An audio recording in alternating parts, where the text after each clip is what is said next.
Hello everybody, আসসালামু আলাইকুম ওয়া রাহমাতুল্লাহ। আশা করি আপনারা ভালো আছেন।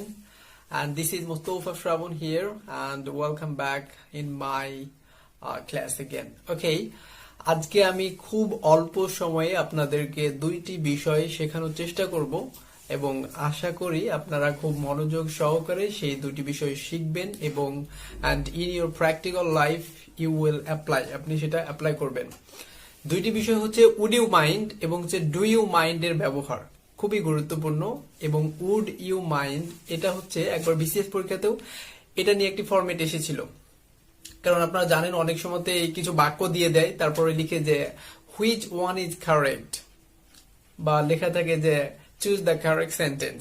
অনেক সময় এই কথাটি লেখা থাকে এবং এখানে অনেক রকমের বাক্য দিয়ে দেয় যেটার একটা গঠন থাকে, সেটা আমরা অনেকে ভুল করি। তো আমরা দুইটি বিষয়কে লক্ষ্য রেখে আজকের এই ফর্মেট দুটি শিখবো, সেটি হলো যে স্পোকেন ইংলিশ এবং হচ্ছে আমাদের যে গ্রামার কারেকশন আছে সেটার উপর লক্ষ্য করে আমরা শিখবো। তো উড ইউ মাইন্ড কোথায় ব্যবহৃত হবে? আমরা অনেক সময়তে অনেক বিষয়ে রিকোয়েস্ট করা হয়ে থাকে। সাপোজ দেখুন যে আপনি কোনো পার্কে গিয়েছেন বা দেখা যাচ্ছে কোথাও গিয়েছেন, গিয়ে দেখছেন যে আপনার সেখানে বসা দরকার, মানে সেই জায়গাটায় বসা দরকার, কিন্তু কেউ একজন বসে আছে।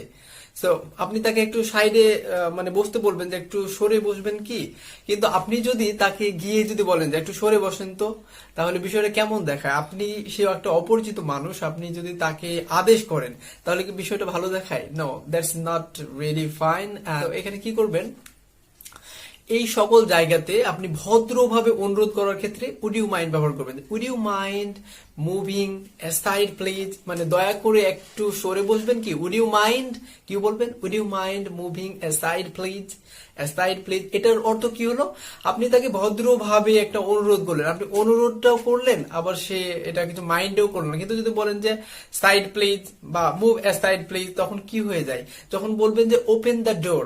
ওপেন দ্য ডোর বলা মাত্র কি হয়, এটি হচ্ছে আপনি ছোট কাউকে যখন অনুরোধ করবেন তখন আপনি ওপেন দ্য ডোর বলতে পারবেন, বা give me a glass of water বলতে পারবেন। অর্থাৎ যত আপনার ইম্পারেটিভ সেন্টেন্স গুলো আছে সেগুলো আপনি যখন এইভাবে বলবেন, ডাইরেক্টলি বলবেন, তখন এটা এরকম হয়ে যায় ওপেন দ্য ডোর, মানে দরজাটা খোলো। এটা ছোট কাউকে বলেন, কিন্তু কেউ যদি বড় হয়, আপনার চাইতে সিনিয়র হয়, তাহলে তাকে কিভাবে রিকোয়েস্ট করবেন? আপনার যখন দরকার হবে তখন তাকে একটু ভদ্রভাবে আপনাকে রিকোয়েস্ট করতে হবে। সেক্ষেত্রে আপনাকে বলতে হবে যে would you mind opening the door please, would you mind closing the door please, এইভাবে বলতে হবে। অতএব এখানে ভদ্রভাবে অনুরোধ করার ক্ষেত্রে এই উড ইউ মাইন্ড ইউজ করবেন। তবে সবচেয়ে গুরুত্বপূর্ণ যে কথাটি সেটি হলো উড ইউ মাইন্ডের পরে যে ভার্বটি আসবে সেটির সাথে আইএনজি দিতে হবে। এটি হলো মূল কথা, কারণ এটার কারণেই এটি অনেক সময় চাকরি পরীক্ষাতে আসে। তো এটি মাথায় রাখবেন। তাহলে উড ইউ মাইন্ড দিয়ে আরো অনেক উদাহরণ আছে। আমরা অনেক সময় যখন গাড়িতে যাতায়াত করি তখন দেখা যাচ্ছে গাড়ির পাশের সিটে যে বসে থাকে, অনেক সময় জানালা খোলা বা বন্ধ করার দরকার হয়ে থাকে। তো আপনি যদি তাকে বলেন যে জানালাটা খুলেন তো, তাহলে বিষয়টা কিন্তু একটু মানে আদেশ করা হয়ে যায়, কিন্তু আপনি তো তাকে আদেশ করতে পারবেন না। You can't order him or her because he or she might be senior to you, সে আপনার চাইতে সিনিয়র হতে পারে। So you can do so. আপনাকে এখানে কি করতে হবে, ভদ্রভাবে অনুরোধ করতে হবে। আর ভদ্রভাবে অনুরোধ করতে হলে উড ইউ মাইন্ড ইউজ করতে হবে। Would you mind opening the window please, would you mind closing the window please, এইভাবে করে বলতে পারি। ইটস সো কোল্ড ইনসাইড, বা ইটস সো কোল্ড, অথবা বলবেন ইটস সো হোয়াট ইনসাইড, ভিতরে খুব গরম। Would you mind opening the window please, জানালাটা একটু খুলে দেবেন কি, এইভাবে করে আপনি উড ইউ মাইন্ড ইউজ করতে পারবেন। আরো অজস্র উদাহরণ আছে, আপনি এইভাবে দিতে পারবেন যে would you mind opening the door please, দয়া করে দরজাটা খুলে দেবে কি, বা would you mind telling me your address, দয়া করে আপনার ঠিকানাটাকে একটু বলবেন। এভাবে করে আপনি উড ইউ মাইন্ড ইউজ করতে পারবেন। আমি আরো কিছু এক্সাম্পল দিয়ে দেব, তার আগে আমি দ্বিতীয় ব্যবহারটি শিখে নিই। দ্বিতীয় যে ব্যবহারটির কথা বললাম সেটি হলো do you mind. Do you mind হচ্ছে যে এটিও অত্যন্ত সুন্দর একটি ব্যবহার।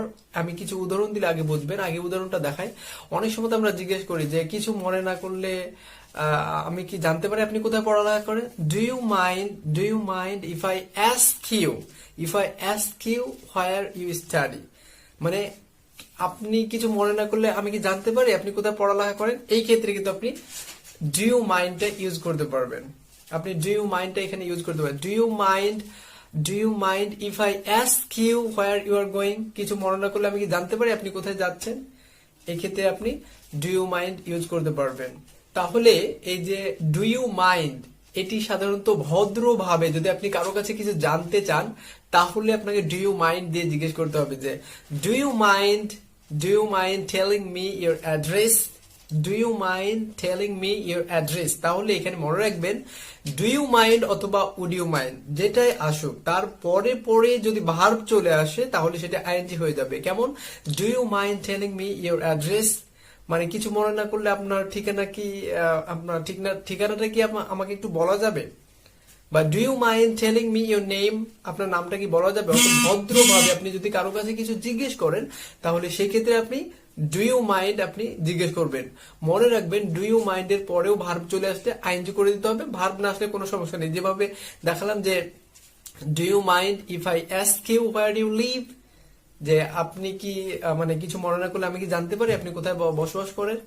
এই ক্ষেত্রে কিন্তু দেখুন ভার্ব আসে নাই, তাই আইএনজি করি না। যে do you mind if I ask you, কিছু মনে করবেন কি আমি যদি জিজ্ঞেস করি do you mind if I ask you where you live, আপনি কোথায় বসবাস করেন? তাহলে সর্বদা মনে রাখবেন উড ইউ মাইন্ড এবং ডু ইউ মাইন্ড ভার্ব আসলে আইএনজি হবে, আর ভার্ব না আসলে আইএনজি করার দরকার নেই। তাহলে উড ইউ মাইন্ড দিয়ে আপনারা বলতে পারবেন যে would you mind having a cup of tea with me, যে আমার সাথে এক কাপ চা খেতে আপত্তি আছে কি? এই যে এই বাক্যটি যখন বলবেন তখন কি হবে? Would you mind having a cup of tea with me. তারপরে আরো যদি উদাহরণ দিই, অনেক সময় আমরা বলি যে আই এম সো সরি, মানে কারো কথা যদি আপনি বুঝতে না পারেন সেই ক্ষেত্রে দেখা যাচ্ছে আপনি কি বলতে পারবেন? I am so sorry, would you mind repeating that please? এটা আপনি ইউজ করতে পারবেন। আর ডু ইউ মাইন্ড এর আরো দু একটি উদাহরণ দিয়ে দিচ্ছি। যেমন দেখা যাচ্ছে do you mind calling him now, মানে তাকে এখন ডাকলে কোনো আপত্তি আছে কি? এটি আপনি বলতে পারবেন। বা do you mind playing with me, যে আমার সাথে এখন খেলতে তোমার আপত্তি আছে কি? তো আপনি যদি কারো কাছে কোনো জিজ্ঞাসা করেন, ভদ্রভাবে যদি জিজ্ঞাসা করেন যে do you mind if I ask you where you study, আপনি কোথায় পড়ালেখা করেন, তাহলে সেই ক্ষেত্রে হচ্ছে আপনি ডু ইউ মাইন্ডটা ইউজ করতে পারবেন। আর উড ইউ মাইন্ড হচ্ছে ভদ্রভাবে অনুরোধ করা। অনুরোধ তো করবেনই, কিন্তু দেখা যাচ্ছে সেটা একটু ভদ্রভাবে করলেন যেন সে মাইন্ড না করে। তো আশা করি আপনারা উড ইউ মাইন্ড এবং ডু ইউ মাইন্ড এর ব্যবহারটা বুঝে গিয়েছেন। So that's all for today. No more now. And this is Mustafa Shravun from Islamic University, Bangladesh. Stay fine, stay happy, and keep me in your prayers. See you once again with another new item. Till then, Assalamu alaikum wa rahmatullah.